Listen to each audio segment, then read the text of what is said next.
ห่งเขานั่นหมอนะหกพวกใหม่คนปุ้มพวงหนีพ่อแม่พัดภาคลูกผัวเมียจากไก่กันบ่มีคงความสุขทุกทนทวีซ้ำแนมเบิ่งไปทางหน้าเมฆาคุมมืดภาษาลาวได้แต่อุกอังเอ้าค้าแค้นขังใจแต่แล้วเมฆมืดง่ายวาโยปลายเมฆาพักภาษาสนลาวจอแหนงแทงต้นเติบใหญ่กลางลมฟ้าพายุแดงอินโหดลงโทษทันโมให้ให้โตนพ่ายเป็นหนีปีนั้นคศ1975พักภาษาลาวลุกประกาศเป็นสาธาแห่งประชาชนกล้ามีประชาธิปไตยพอดย่อยงยกยืนห่วงชนลาวทั่วหน้าเหนือใต้ตื่นตัวทุกคนเรียนทำหู้เศรษฐศาสตร์การเมืองนโยบายแนวทางผักวางเว้นให้ไผก็หันห่าวหิงซ้ายไว้นมสามัคคีก่อสร้างเมืองบ้านซื่นบานบุกปืนผ่านผ้าพร้อมย้ำขาดเขินถึงสิ้นหมูปูป่าปั่นแบ่งกันกินหน่อยสหกรณ์สนองเข่าทันเวลาพออิ่มส่วนว่าของเครื่องไส้ก็พอได้ห่มคิงข่าวนั้นนโยบายบอกแจ้งทางแห่งเศรษฐการทุกคนมีพอกินอุ่นคิงบนหนาวเนื้อเงินอยู่แถวทันทานแบ่งปันเป็นส่วนยุบยาของเครื่องไส้ยายให้เท่ากันจังว่าเป็นดังนี้สาทำไมลาวเฮาผ่านมา10 ปีปลายพักพันขยายขึ้นเอิ้นว่าจินตนาการซ่อนจินตนาแนวใหม่เศรษฐกิจเป็นหักทองหับพืชสังคมให้พัฒนานโยบายเปิดกว้างสาทำไมไขประตูเรียกเชิญส่วนสาวลาวผู้พัดพลอยขาวกี้คืนมายามมาเยี่ยมพงพันในลาวใหม่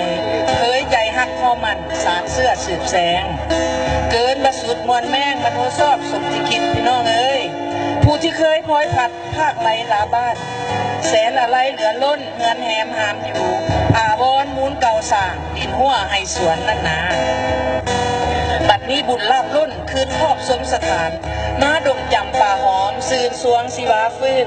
ได้มาบูชาไหวพระเจดีย์ดวงประเสริฐพระธาตุหลวงคุ้มพ้นฝ่ายไล่ลูกคำนั่นนาได้มนบนอบไหวพุทธหูปหรือศิลป์สักงามดีกับทั้งอาหามเมืองประทิบเทียนทองใต้ยามมีบุญคนเต้าทำทานขับขังประเพณีสืบใบคนลาวสั่งก่อบุญไปแล้วบอกคือคำสาเว้าวาระบอบคอมมิวนิสต์มั่งมุนทำลายยุคพุทธศิลป์สีทิมขัดขวางเพพังง่ายเงินโหงห้านเก่าทั้งถกถมทุกทิมขายซ้ำสวดจำบาเด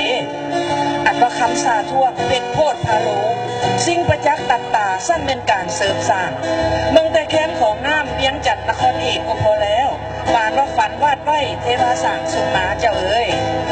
บัดนี้แล้วตาฟังของสิบง่ายซ้ายด่านซ้ายแดดล้าวบนยุบยอดยูทางปุกก่อสร้างกลางน้ำสบายตาปันที่อยากก้าวข้างยังมากมายเหลือทานเลยก็อาจคันคณะนำเตเหนือถึงใต้เคลื่อนฝ่ายผู้ฟองน้ำพลังงานปิ่นสินเสือยุคนี้บริโภคแซ่บซ้อยอภรเอหวนลงเพิ่นว่าซีปัจจัยต้องพอดเลี้ยงซีบมวลมนุษย์นั่นนะอาหารยายำเยาฟินถั่วปองเลี้ยงกับทั้งเคหังหองของงามตุ้มหงบัดนี้ก็หักมีมากล้นเหลือล่ำลืนผสมพูดแล้วสิ่งใดในโลกนี้มวลมนุษย์มีกันคนลาวเฮาก็พอมีเสพสมสอยไส้ไอแพดไอโฟนนั่นวางขายด่าละดาดรถโอโต้ใหญ่น้อยหลายรถอังเบียงพูดแล้วอันนี้ผลเกิดขึ้นในระยะ40 ปีนึงเด้อในสป.ปักบ่อลาวกาวมาบ่ทันเสียงก่อนจะมีของข่าปัดย้ายมาบ่ครบเครื่องรวมหุ่งเฮืองยังจะผูกพุงขึ้นทวีล่ำลืมจ่านั่นแล้ว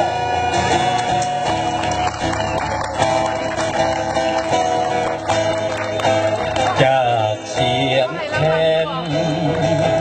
แดนเขาเหนียวดอกจำปาจากพงนาป่าไม้สายงามแล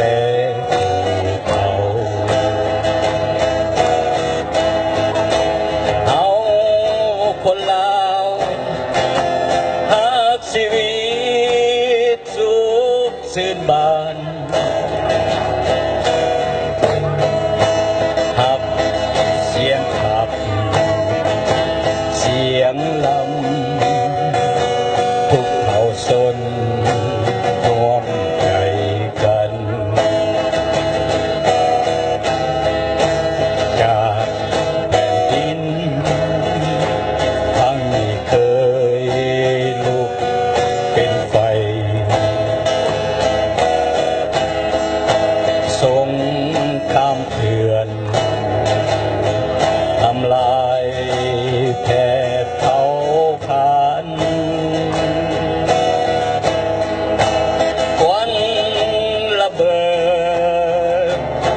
ให้อาจารย์ดมเดือน